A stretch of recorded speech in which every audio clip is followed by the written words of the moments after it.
নমস্কার, শুরু করছি প্রতিদিনকার মতো আজ সকালে কী লেখা আছে কপালে অনুষ্ঠানের প্রথমে সকলকে জানাই সুপ্রভাত, শুভেচ্ছা এবং শুভকামনা। শুরু করি আজকে দিনের পরিচিতি। আজ 29 জুন 2024 এবং 14ই আষাঢ় 1431। আজ শনিবার, আজকে অষ্টমী তিথি চলছে এবং চলবে বিকেল 3:35 পর্যন্ত। আজকে সূর্য উদয় হয়েছে ভোর 4:58 এবং সূর্য অস্ত যাবে সন্ধে 6:24 পর্যন্ত। আজকে গঙ্গায় জোয়ার ভাটার বলে দিই, আজকে গঙ্গায় জোয়ার এসছে শেষ রাত অর্থাৎ ভোর 4:08 এবং গঙ্গায় আবার জোয়ার আসবে শেষ রাত অর্থাৎ আগামীকালের ভোর 4:13 এবং 8:53 আসবে ভাটা এবং রাত্রি 8:58 আসবে ভাটা। এই জোয়ার ভাটা আমরা তিথি এবং নক্ষত্র অনুযায়ী দিই, আমরা মেট্রোলজিক্যাল ডিপার্টমেন্টের হয়ে দিই না। এবারে বলি যে আজকের দিনের স্মৃতিচারণ হিসেবে শুভকর্মটা আপনাদের খুবই দরকার। শুভকর্মে আজকে ব্যবসা শুরু করতে পারেন এবং শুভকর্ম কাজ করা যাবে ঠিক বিকেল 3:36 পর্যন্ত। এবারে দিনের স্মৃতিচারণ যেটা বলতে বলতে আমি শুভকর্মে গেলাম, সেই দিনের স্মৃতিচারণ হচ্ছে আজকের বাংলার বাঘ তথা স্যার আশুতোষ মুখার্জির জন্মদিন এবং ছন্দকবি মাইকেল মধুসূদন দত্তের তিরোধান দিবস। এবারে আসি আমাদের 12টি রাশি নিয়ে আজ সকালে কী লেখা আছে কপালে অনুষ্ঠানে প্রথমেই সকলকে জানাই 12টি রাশির যে অবস্থান। মেষ রাশির জাতকদের বলবো যে আজকে ঋণ যোগ আছে, একটু সাবধান। কোনো কাজ করার আগে যদি কারোর কাছ থেকে ধার নিতে হয় বা ধার দিতে হয় সেই ব্যাপারে সাবধানতা অবলম্বন করুন। বৃষ রাশির আজকে সৎ বন্ধু সাক্ষাৎ হতে পারে। মিথুন রাশির জাতকদের বলবো আজকে অর্থব্যয় হতে পারে। আর কর্কট রাশির জাতকদের বলবো খুব সাবধান, কোনো সংক্রমণ রোগে আজকে আক্রান্ত হতে পারেন।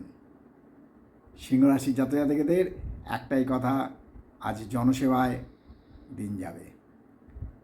জনসেবা করা ভালো এবং জনগণের সেবা অর্থাৎ জীবে প্রেম করে যেজন সেইজন সেবেছে ঈশ্বর। জনসেবা করুন, তবে যাতে জনগণের মঙ্গল হয় সেই দিকটা অতি অবশ্যই চিন্তা করবেন। কন্যায় আজকে সুপরামর্শ গ্রহণ করবেন এবং দিন ভালো যাবে। তুলায় আজকে বলবো পারিবারিক কোনো কলহ হতে পারে। আর বৃশ্চিক রাশি জাতকদের বলবো খুব সাবধান যেন কর্তব্যের ত্রুটি না হয়।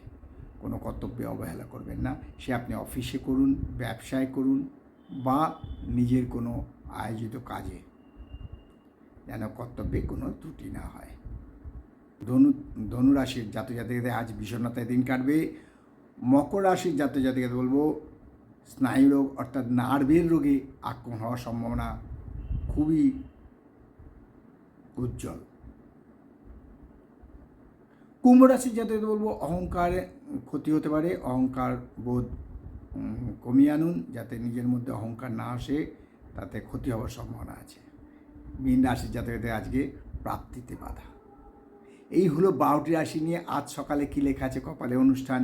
তবে হ্যাঁ, একটু সব কথার আগে একটা কথা বলবো যে মেষ, মিথুন এবং সিংহ রাশির জাতকদের বলবো যে শিব নাম জপ করবেন, আপনাদের খুবই মঙ্গল হবে।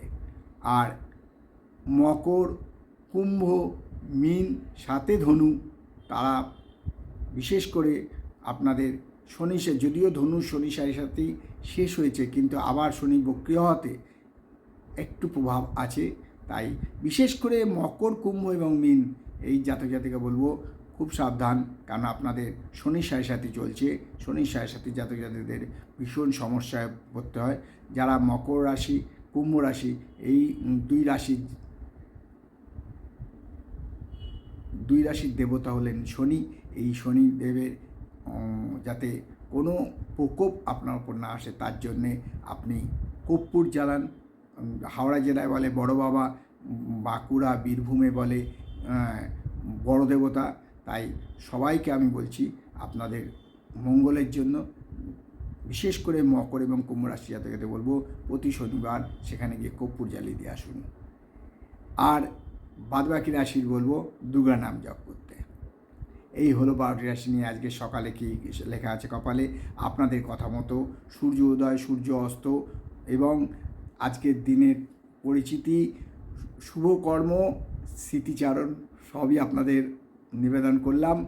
এবং আগামী সপ্তাহ থেকে আমাদের রাশিফল শুরু হবে, অর্থাৎ সাপ্তাহিক রাশিফল এবং মাসিক রাশিফলও দেওয়ার চেষ্টা হচ্ছে। তাই আবার অনুষ্ঠান শেয়ার করুন, লাইক করুন এবং আমাদের সাথে থাকুন। আপনাদের কোনো কিছু জানার দরকার থাকলে আপনারা এই কমেন্টস বক্সে লিখে জানান যে আপনারা কি জানতে চাইছেন, নিশ্চয়ই জানাবো এবং আমি আমার তরফ থেকে যথাসাধ্য চেষ্টা করব যাতে আপনাদের আমি উপকার করতে পারি। তাই শেষ করার আগে বলি, মা দশমহাবিদ্যার কৃপায়, দেবাদিদেব মহাদেবের কৃপায় এবং শঙ্খচক্র গদাপদ্মধারী নারায়ণের কৃপায় আপনাদের মঙ্গল হোক, ভালো হোক, আনন্দ হোক এবং সব রকম কষ্ট দূর হোক। সবাইকে আমার শুভেচ্ছা, শুভকামনা, নমস্কার জানিয়ে অনুষ্ঠান শেষ করলাম। আবার আগামীকাল পাতে দেখা হবে। ততক্ষণ ভালো থাকুন, সুস্থ থাকুন, আনন্দে থাকুন।